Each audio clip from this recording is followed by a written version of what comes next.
दोस्तों, share market के ऊपर आपने कई सारी कहानियां सुनी ही होंगी, लेकिन आज मैं जो आपको कहानी बताने जा रहा हूँ, इससे आपको ज़रूर कुछ सीखने मिलेगा।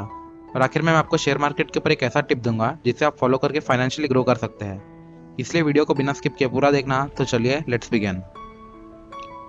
ये कहानी है महाराष्ट्र के छोटे से गांव अमलनेर की, जहाँ पे मोहम्मद अनवर अहमद उनके 3 भाई और पिता के साथ मिलकर उनके खेत में काम करते थे। मोहम्मद अनवर 27 साल के थे और एक दिन अचानक उनके पिता का देहांत हो गया।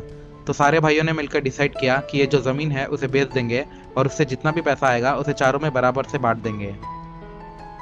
कुछ समय बाद जब वो जमीन 80,000 में बिका तो इस हिसाब से अनवर के पास आए 20,000 रुपए। अब जैसे कि अनवर एक शादीशुदा इंसान था तो उसे अपने फ्यूचर के बारे में सोचना था।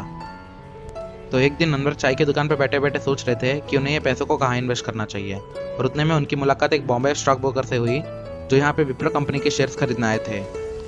और इन्होंने अनवर को कहां से कहां तक पहुंचा दिया वो आपको थोड़ी देर में पता चलेगा। कंफ्यूजन क्लियर करने दोस्तों, विप्रो कंपनी का शुरुआत 1945 में अमलनेर गांव में ही हुआ था। और इस गांव में विप्रो कंपनी के बहुत सारे वर्कर्स और स्टेक होल्डर्स भी थे। इसलिए बॉम्बे स्टॉक ब्रोकर, जिनका नाम सतीश शाह था, वो कंपनी के शेयर्स खरीदने मुंबई से अमलनेर आए थे। अब सतीश शाह ने शेयर मार्केट के बारे में अनवर को बताया और उनसे कहा कि जब आप एक कंपनी के शेयर्स में इन्वेस्ट करते हो तो तब आप कंपनी के कुछ परसेंट से हिस्सेदार भी बन जाते हो। अब अनवर को इस सेक्टर में ग्रोथ दिखा और उसने सतीश के साथ साथ अपने लिए भी विप्रो कंपनी के 100 शेयर्स खरीद लिए।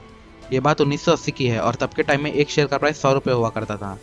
तो इस हिसाब से मोहम्मद अनवर ने 10,000 रुपये विप्रो कंपनी में इन्वेस्ट किए। अब यहाँ तक तो जैसे कि मैंने आपको बताया है कि 1980 में अनवर के पास 100 शेयर्स थे। लेकिन जब कंपनी ने 1981 में बोनस शेयर्स इशू किया तब अनवर के पास हो गए 200 शेयर्स। अब 1985 में कंपनी ने दोबारा 1:1 का बोनस डिक्लेयर किया और अनवर के पास हो गए 400 शेयर्स। ऐसे ही बोनस डिक्लेयर करते करते रिसेंट 2019 के बोनस के बाद अनवर के पास हो गए 2 करोड़ 56 लाख शेयर्स। और अगर हम उनका टोटल इन्वेस्टमेंट वैल्यू कैलकुलेट करते हैं आज के शेयर प्राइस के हिसाब से, तो 2 करोड़ 56 लाख मल्टीप्लाइड बाई 510, तो ये बन के आता है अराउंड 1300 करोड़। अब power of dividends in stock market की हम बात करें तो डिविडेंड्स यानी वो पैसा जो कंपनी अपने शेयर होल्डर्स को देती है एज ए रिवॉर्ड। तो मोहम्मद अनवर अहमद आज तक ऑन एन एवरेज 180 करोड़ का डिविडेंड गेन कर चुके हैं। यानी टोटल में 1300 crore plus 180 crore that is equals to 1480 crore जितना पैसा वो शेयर मार्केट से कमा चुके हैं।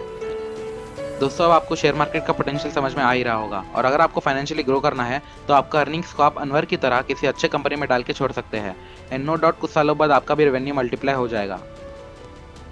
यहाँ पे आपने नोटिस किया होगा दोस्तों कि अनवर ने पेशेंस रख के स्टॉक मार्केट में इन्वेस्ट किया था और इसलिए बड़े बड़े इन्वेस्टर्स का मानना यह है कि the big money is not in buying और selling the stocks but in waiting. तो दोस्तों, आज के लिए बस इतना ही। अगर आपको हमारे वीडियो से कुछ सीखने मिला तो इसे अपने फ्रेंड्स एंड फैमिलीज के साथ शेयर करना ना भूलें। जाने से पहले like, comment and subscribe to our channel.